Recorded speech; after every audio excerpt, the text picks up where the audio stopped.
Boa tarde, meus amigos, tudo bem? Sejam bem-vindos. E hoje é dia 14 de julho, certo? Então, parabéns para você que é não binário, porque hoje é o Dia Internacional das Pessoas Não Binárias. Então, vamos ler aqui, ó. Dia Internacional das Pessoas Não Binárias. Elo, delo, ela, dela, ele e dele são pronomes pelos quais P. Cretley, 25 anos, gosta de ser chamado publicitário. Ele descobriu por um grupo no X, há 5 anos, que se identifica como não binário. O gênero faz parte da sigla LGBTQIA+, e tudo aquilo que a gente já conhece.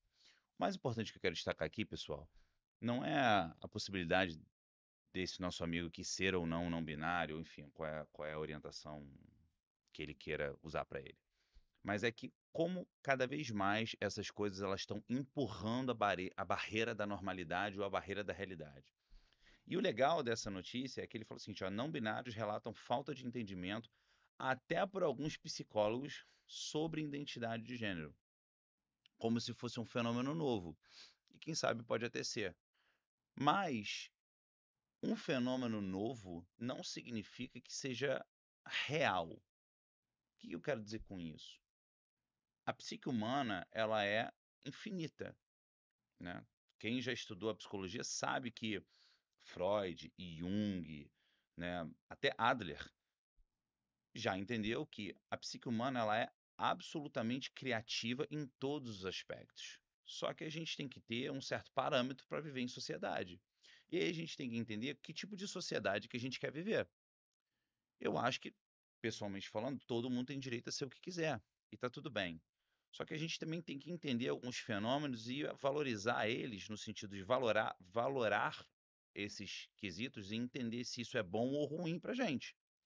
Só para vocês terem uma ideia, eu puxei aqui no chat GPT. Aqui está um panorama das principais datas nacionais e internacionais relacionadas à comunidade LGBTQIA+, celebradas no Brasil. Vamos lá. E eu faço questão de ler isso aqui. Dia 29 de janeiro, Dia Nacional da Visibilidade Trans e Travesti. 20 de fevereiro, Dia Nacional da Luta e da Resistência de Homens Trans e Pessoas Transmasculinas. Dia 28 de fevereiro, Dia Nacional da Afirmação Gay. Dia 25 de março, Dia Nacional do Orgulho Gay. Dia 31 de março, Dia Internacional da Visibilidade Trans. 6 de abril, Dia do Orgulho de Gênero Fluido. 6 de abril também, Dia Internacional da Sexualidade. Dia 17 de maio, Dia Internacional do Combate à Homofobia, Transfobia e Bifobia. Dia 29 de maio, Dia do Orgulho a Gênero. A Gênero. 24 de maio, Dia da Consciência e Visibilidade Pansexual e Panromântica. Isso é maravilhoso. Que coisa linda. Capacidade do ser humano de criar as coisas.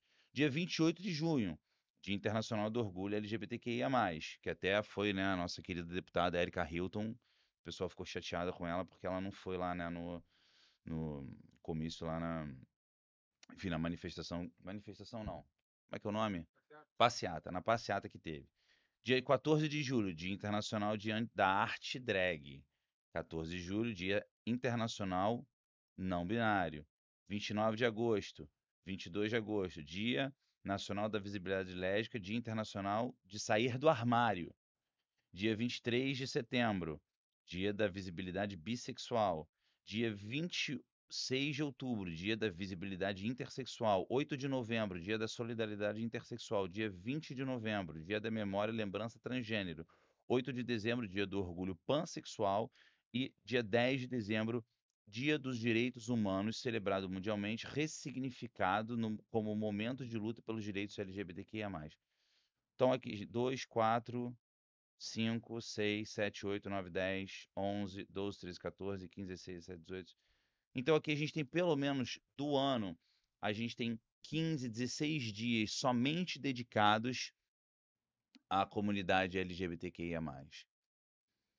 E tá tudo bem, a questão não é essa. A questão é a seguinte: essa é realmente a nossa maior questão como sociedade? Como sociedade, esse é o nosso maior ponto para a gente dedicar quase que metade de um mês apenas a feriados assim? E cadê o dia da família? Cadê o dia do pai é um dia só, o dia da mãe é um dia só, o dia das crianças é um dia só. Por quê? Por que que essas datas aqui dessa comunidade são muito mais valorizadas do que as outras? Por quê? qual é a necessidade ou a obsessão de se valorizar tanto essa questão? Qual é o ponto? Qual é o sentido disso? Porque, assim, existem muitas outras questões da sociedade que são infinitamente piores, como, vamos dizer assim, aliciação de menores, né, pra gente mudar um pouquinho aqui as palavras para o algoritmo gostar da gente, né. Pessoal que faz aliciação de menores, cadê as bandeiras? Eu sempre falo isso aqui, cadê as bandeiras se insurgindo contra esse tipo de assunto? Cadê? Até mesmo contra as mulheres, violência contra as mulheres, que é um assunto que tem tomado cada vez mais espaço, né, no comento social, e deve ser, porque a violência contra a mulher é absurda. Mas por que que a gente tem tanta obsessão como sociedade por essa questão? E na minha opinião, não somente na minha opinião, mas vendo algumas questões, me parece muito que é uma necessidade de entrelaçar valores com sexualidade. Essa necessidade que a gente tem de valorizar a sexualidade de uma maneira exacerbada. A bandeira LGBTQIA+, o arco-íris, que representa as 7 cores, e a mistura, né, a comunidade, tudo bem, beleza. Há quem diga que essa bandeira foi apropriada, né, apropriou-se dessa bandeira de maneira equivocada. Mas,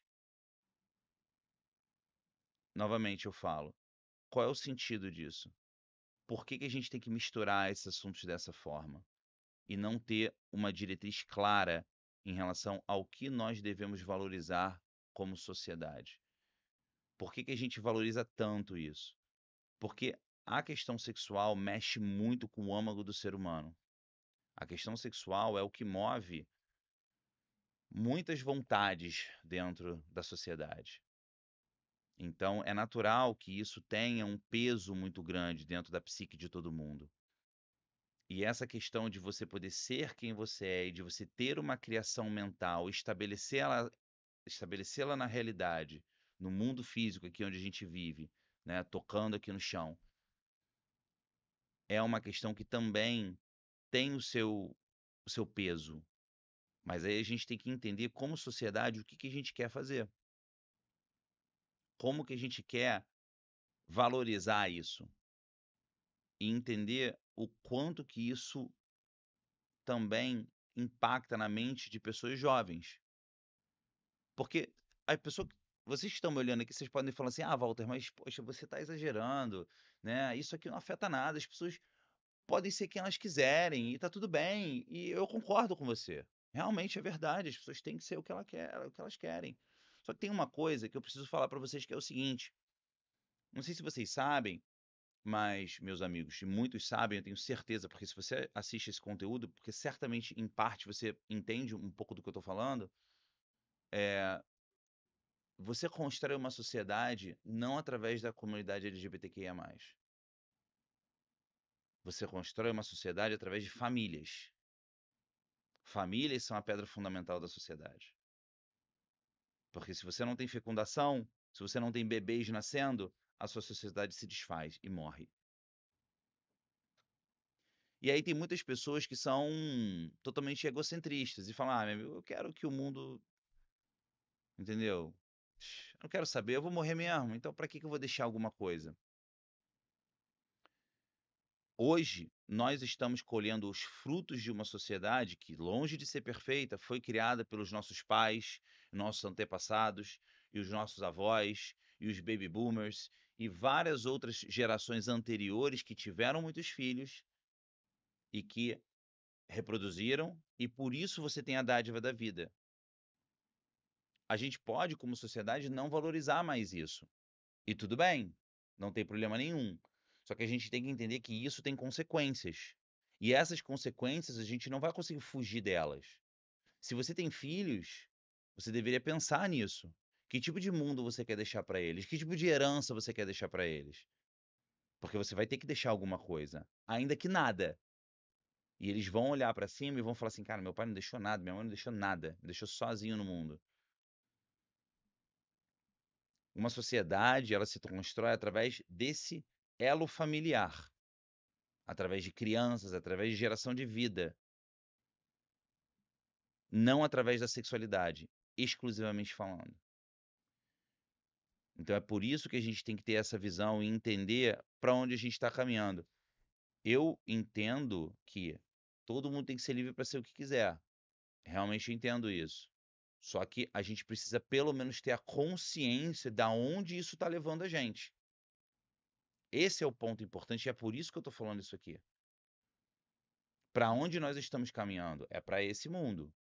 Se está todo mundo confortável com isso, mais poder para todo mundo. Agora, se você está preocupado que de repente seus filhos não vão ter tantas oportunidades ou até mesmo, né? O que eu mais escuto são reclamações da mulherada falando que não tem mais homens, que não tem mais isso, que não tem mais aquilo, enfim, que a qualidade está baixa. Aí tem uma série de fatores aí relacionados a isso. Mas a gente precisa entender o que a gente está valorizando para saber qual é a consequência das nossas ações.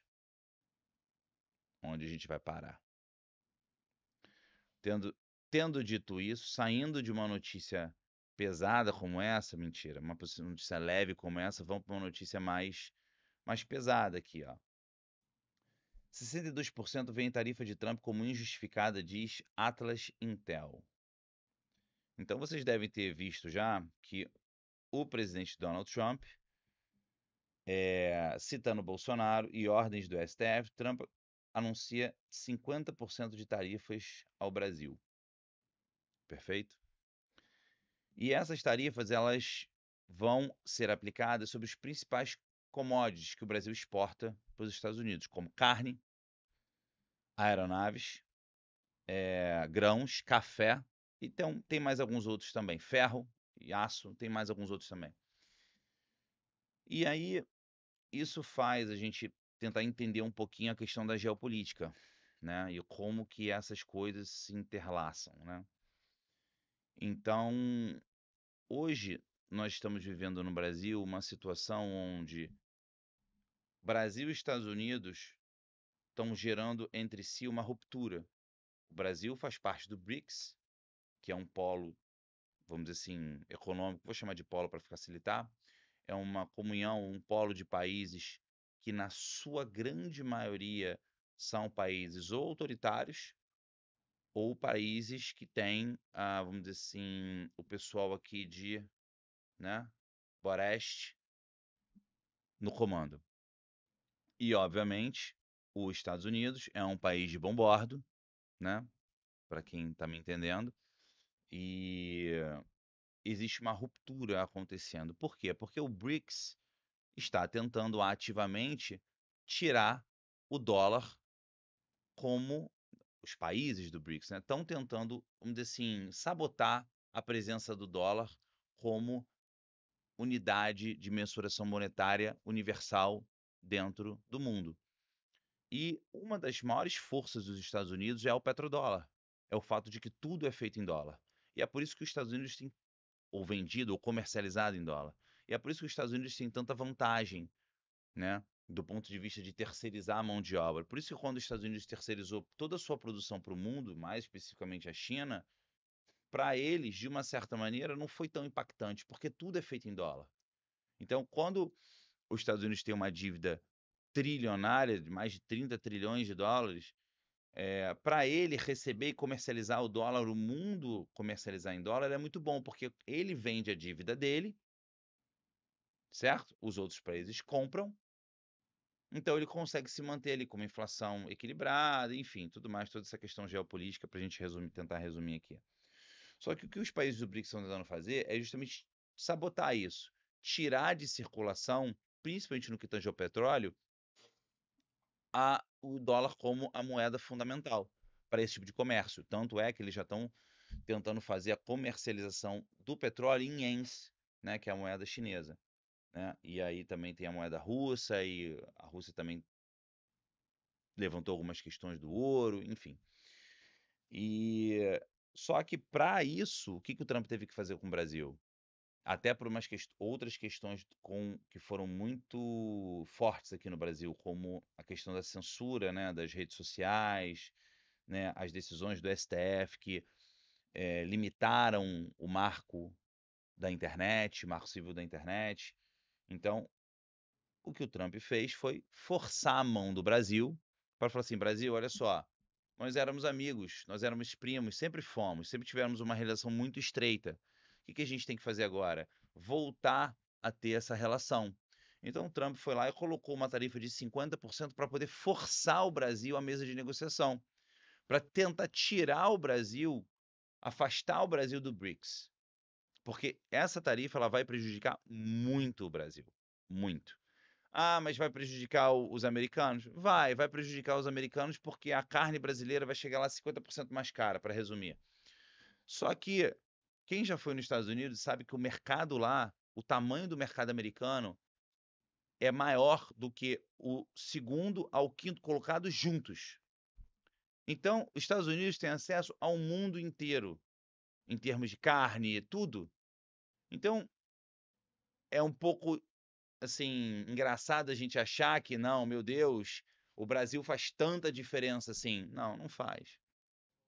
Os produtos brasileiros não fazem tanta diferença para o mercado americano, mas o Brasil vender para os Estados Unidos faz muita diferença para a nossa balança comercial.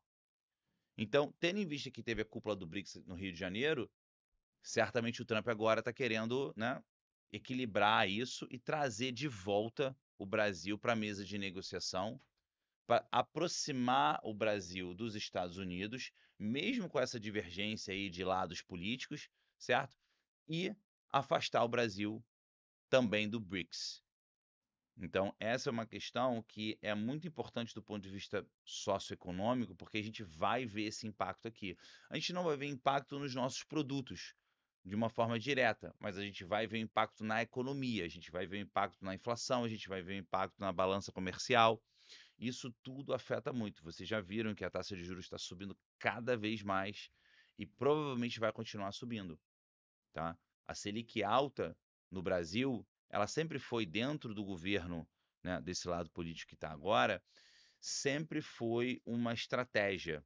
Por mais que se bata nos juros, por mais que se fale, ah, mas o Banco Central não quer abaixar, no fundo, sempre foi uma estratégia. Porque com juros altos, você regula a inflação de alguma forma, né? Mas você atrai muitos investimentos externos para o Brasil. Porque aonde que você vai colocar o seu dinheiro numa renda fixa, num CDI, e ele vai render 13% ao ano, vamos colocar assim, se ele der 100%, tá? 12% ao ano. Aonde que ele vai fazer isso? No mundo. Não vai. Então o Brasil, ele é um país de juros altos dentro desse lado político no comando por isso. Porque serve a esse propósito. Porque o dinheiro fica rendendo lá sem você precisar fazer nada. Então, quem entende um pouco de mercado tem essa visão. Claro, o mercado de commodities, não só de commodities, perdão, o mercado de ações é prejudicado? Sem dúvida. Porque as pessoas não vão querer vender e comprar ações. Para quê? É muito melhor deixar o dinheiro parado na renda fixa. Muito mais seguro e também vai ser muito rentável.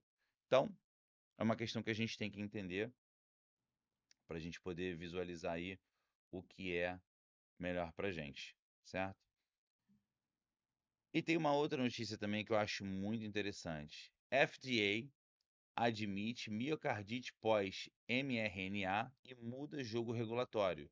Jovens homens recebem alerta oficial sobre risco pós-vacina.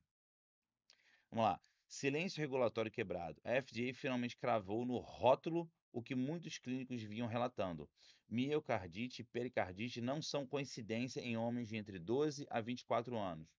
No dia 25 de junho de 2025, o órgão exigiu nova advertência em Comirnaty e Spikevax, após revisar dados que apontam mais ou menos 27 miocardites por milhão de doses nesse grupo etário. Análise da CDC e JAMA mostraram picos ainda maiores após a segunda aplicação. Para adolescente com risco basal ínfimo de Covid-19 grave, esse denominador basta para repensar protocolos. Ainda assim, campanhas de 2021 a 2024 impuseram dose rápida sobre ameaça de restrições acadêmicas e demissões. Consentimento informado virou slogan. Essa notícia aqui eu acho interessante porque todas essas notícias pós-Covid que estão chegando agora, estão relatando aquilo que muitas pessoas já desconfiaram ou sabiam já, que eram riscos das vacinas que foram forçadamente empurradas na população, e aí alguns podem citar a questão do bem maior, né? É, mas que quando se falava na internet sobre esse assunto, você era necessariamente ou bloqueado ou banido, ou você recebia qualquer tipo de shadow ban ou qualquer coisa assim.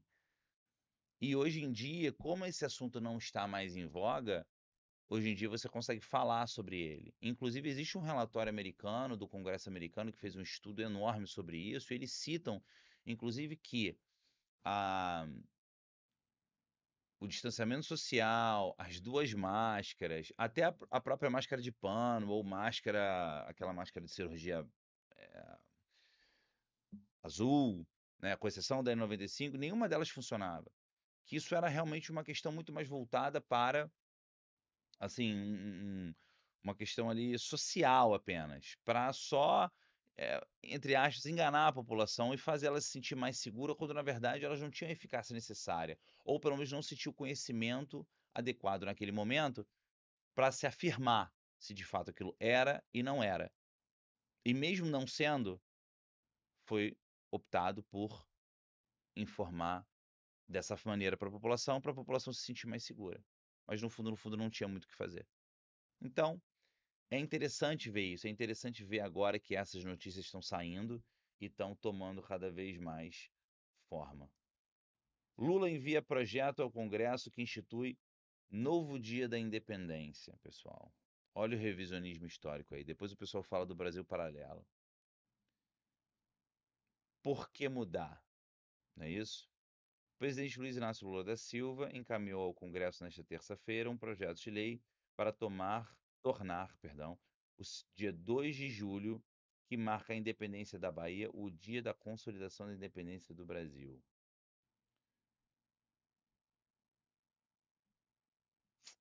Eu não vou nem comentar sobre esse assunto.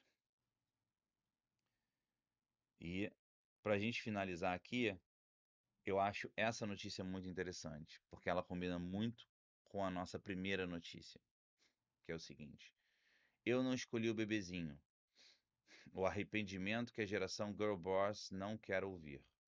Eu não escolhi o bebezinho, esse é o tipo de arrependimento que o feminismo não quer que você ouça.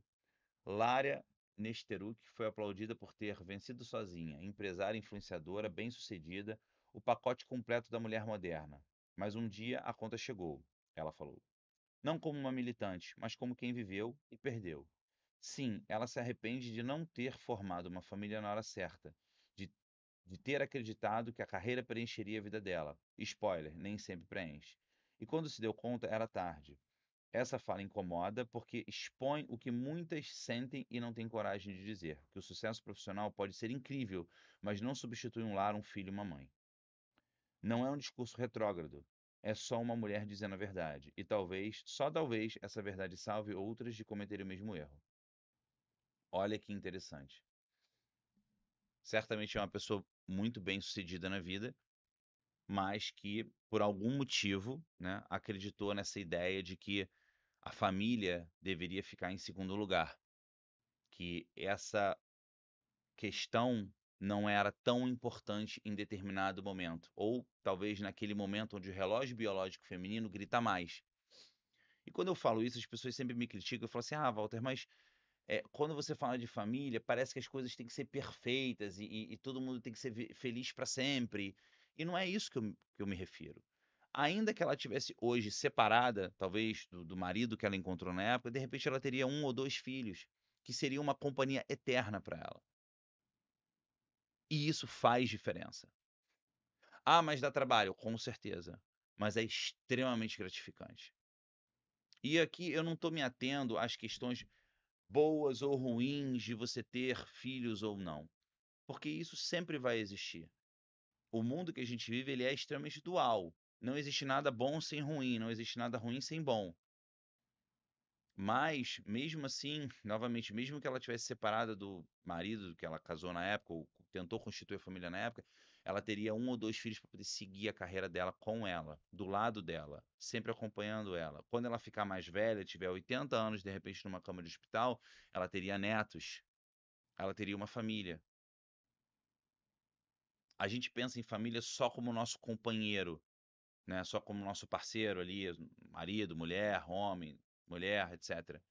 Né? Ou não, às vezes também questões ali homoafetivas e, enfim, a gente pensa em família só como o outro com quem a gente se relaciona.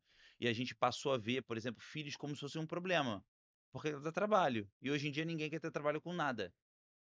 Então é muito fácil viver assim. Só que tá tudo bem. Você vai pagar um preço alto por isso, pode ter certeza. Porque o dia que você estiver numa cadeira de rodas mal, você ia gostar que alguém cuidasse de você. Que alguém te estendesse a mão e falasse: pai, eu te amo, mãe, te amo. Vou sentir muito a sua falta. Quem já esteve na beira da morte com várias pessoas que gostam, já perdeu alguém, sabe do que eu tô falando. Como faz diferença para essa pessoa ter alguém do seu lado. Ainda assim, muitas pessoas caem nessa ideia de que a família deveria ficar em segundo lugar, ou de que a família não existe, ou só porque a mulher traiu, ou o homem traiu, então nada mais vale, e que o mundo queime. Só que, novamente, você vai pagar um preço alto por isso. Tem gente que realmente não tem essa vontade de ter filhos. E aí tá tudo bem. Se você não tem a vontade, tá tudo bem. Eu acho que não tem problema nenhum. Ninguém é obrigado a nada. Mas se você tem a vontade e você coloca essa vontade de lado porque você está aderindo a uma ideologia, aí é um problema. Porque essa conta vai chegar para você. Essa conta vai chegar para você. Então eu acho muito importante trazer essa notícia aqui, porque é um ensinamento para todo mundo, para todos nós, de uma experiência que nesse aspecto não deu certo para ela, infelizmente. Tomara que ela, né, agora ou no futuro possa reverter isso de alguma maneira, seja através da maternidade, seja através, né, da adoção, ou que ela possa conseguir, né, algo que seja bom para ela, ou que satisfaça ela nesse sentido. Seria muito bom. Mas fico alerta para todos os jovens em relação a isso. Cuidado com as ideologias que a gente escolhe. Cuidado com essas ideologias porque elas têm um preço. Elas vão te cobrar. Nenhuma ideia nasce do nada. E nenhuma ideia é sem consequência. Então, a gente tem que prestar atenção nessas consequências, tentar entender, porque quando a gente é jovem, a gente só quer viver o mundo, o agora, e não pensa em nada. Não pensa daqui a 5, 10, 15, 20 anos ou 30 anos que seja. Essa conta vai chegar, pessoal. Essa sempre chega. Se for uma coisa que você gostaria, ela vai chegar. Então, seja como for, obrigado se você ficou até o final. Deixe seu like, curte, compartilha. Olha os nossos cortes, compartilha com o máximo de pessoas que você conhece. É uma forma que a gente tem de vencer esse shadow ban que a gente tem, por causa de alguns assuntos que a gente fala aqui. Um abraço e até a próxima.